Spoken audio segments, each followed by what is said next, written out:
Perché la scelta di Patrizia Bisinella sindaco? La scelta è un po'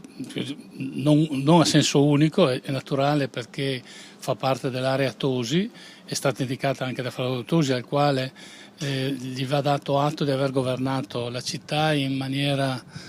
buona e produttiva appunto per la nostra città, ha raggiunto degli obiettivi che secondo il mio punto di vista sono di prestigio, cioè abbiamo una città che è cresciuta in maniera equilibrata, ha mantenuto i buoni rapporti con tutte le categorie sociali, non con tutti i partiti, con tutte le categorie sociali, è stato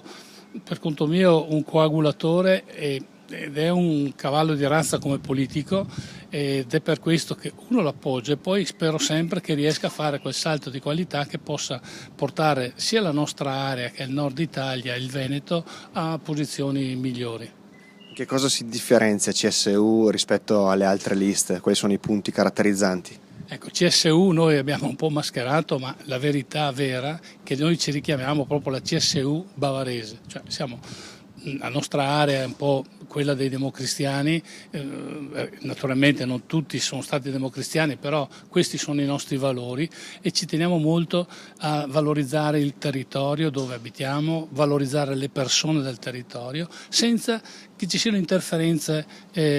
da parte dell'esterno. Quello che sta succedendo a Verona, fondamentalmente i partiti, tra virgolette, quelli ufficiali, quelli che hanno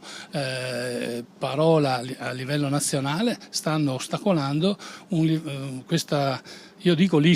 liste civiche che vogliono portare di nuovo il sistema Tosi con la Bisinella naturalmente a fare di governare Verona, la quale va anche dato atto che è una persona, parlo della Bisinella, che si conosce in questi giorni realmente, capace, e anche,